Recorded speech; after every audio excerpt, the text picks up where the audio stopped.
Simeão, um homem justo e piedoso, e o Espírito Santo estava sobre ele. Tá bom? Então hoje nós vamos falar um pouquinho aqui da história de Simeão, né? Simeão, ele também é cheio do Espírito Santo, e é no Novo Testamento já, né? A gente já está falando sobre o Novo Testamento. E vamos aqui ler o trecho onde Simeão pega Jesus com 8 anos de idade, quando Jesus foi lá para Jerusalém, né, para ser circuncidado, segundo a lei de Moisés.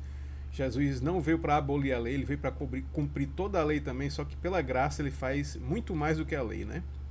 E aí, Simeão, ele cheio do Espírito Santo, ele louva ao Senhor também, e a gente vai ler esse trecho aqui, tá bom?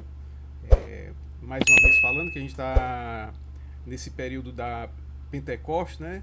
Explicando aí a ação do Espírito Santo na Bíblia e o poder do Espírito Santo que foi derramado lá em Atos, no capítulo 2 de Atos, a gente vê lá que quando o Espírito Santo dá promessa, né? Jesus prometeu, os profetas prometeram, e a gente vê o derramamento do Espírito Santo lá em Corpus Christi, né? Que é o dia de Pentecostes, tá bom? Então vamos começar aqui. Eu vou ler para vocês hoje o Lucas a partir do versículo 21. Tá legal? Então, vamos começar. Então, completando-se os 8 dias para a circuncisão do menino, foi-lhe posto o nome de Jesus, o qual lhe tinha sido dado pelo anjo antes de ele nascer. Completando-se o tempo da purificação deles, de acordo com a lei de Moisés, José e Maria o levaram para Jerusalém para apresentá-lo ao Senhor. Ou seja, que Jesus nasce e com 8 dias, né, o menino já vai ser Jesus, né, já vai ser circuncidado, né? Então, como está escrito na lei do Senhor, todo primogênito do sexo masculino será consagrado ao Senhor. E para oferecer um sacrifício, de acordo com o que a lei do Senhor, de acordo com o que diz a lei do Senhor, 2 rolinhas ou 2 pombinhos. Havia em Jerusalém um homem chamado Simeão, que era justo e piedoso, e que esperava a consolação de Israel, e o Espírito Santo estava sobre ele. Então Simeão estava aguardando, né? Tinha a esperança da consolação de Israel, né? Da salvação de Israel, libertação de Israel da opressão lá dos romanos e tudo. E ele aguardava a libertação, a consolação de Israel. E ele era cheio do Espírito Santo, né? O Espírito Santo estava sobre ele. Fora-lhe revelado pelo Espírito Santo que ele não morreria antes de ver o Cristo do Senhor, ou seja, Jesus. Então, movido pelo Espírito, ele foi ao templo, quando os pais trouxeram-lhe o menino Jesus para lhe fazer conforme requeria o costume da lei. Mais uma vez aqui, Jesus não veio para acabar com a lei, né? Ele mesmo cumpriu a lei e os pais dele levaram para circuncidado, né? E interessante ver essa passagem aqui que Simeão, então, movido pelo Espírito Santo, ele vai ao templo.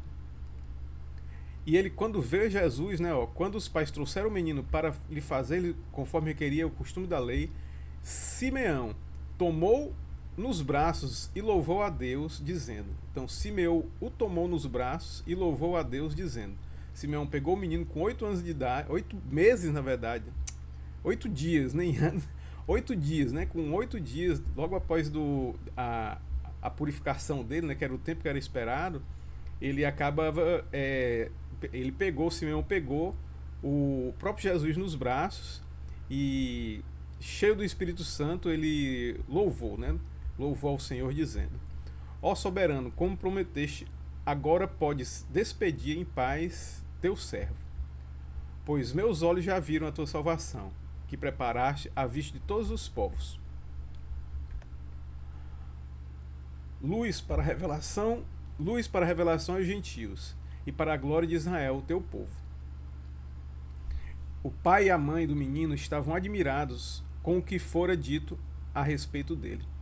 Então, mais uma vez, Simeão cheio do Espírito Santo, né, ele pega o menino de 8 dias no braço, no momento da circuncisão, e ele exalta o nome do Senhor, cheio do Espírito Santo, né, como a gente está vendo outros personagens da Bíblia aí que foram cheios do Espírito Santo. E Simeão os abençoou e disse a Maria, mãe de Jesus: este menino será destinado a causar a queda e o soerguimento de muitos em Israel, e a ser um sinal de contradição, de modo que o pensamento de muitos corações será revelado. Quanto a você, uma espada atravessará sua alma. Então, Simeão aqui, cheio do Espírito Santo, ele profetiza, né, sobre Maria. Ele diz que a alma dela seria atravessada, uma espada atravessaria a alma dela. A alma seria realmente transpassada pela dor de ter o filho dela crucificado, né, o primogênito crucificado. E também ele fala profetiza, né, por meio do Espírito Santo. Ele também profetiza que seria um sinal de contradição, ou seja, muitos não iriam entender, né? Não iriam entender, como os fariseus, saduceus, muitos realmente não entenderam como Jesus veio dessa forma, né? Como eles esperavam um Messias, um rei, e ele acabou sendo morto na cruz, ok? Então, pessoal, pelo vídeo de hoje é só. Quero mais uma vez enfatizar aí que a gente está falando sobre a ação do Espírito Santo no Antigo Testamento, no Novo Testamento, nesse período aí do Pentecostes, tá? Bem, pelo vídeo de hoje é só. Quero mais uma vez pedir que vocês aí deem o like, compartilhem, comentem, né? Façam seus comentários aí também e façam inscrição, né? Se inscreva também se inscreva também no canal, tá legal? E a gente está fazendo esses vídeos aí até o Pentecostes. A gente vai falar sobre a ação do Espírito Santo. E depois vamos continuar aí em Atos, né? Continuar a ação do Espírito Santo depois que o Espírito Santo veio e empoderou a sua igreja. Tá bom? Pois um abraço e até o próximo vídeo. Até mais.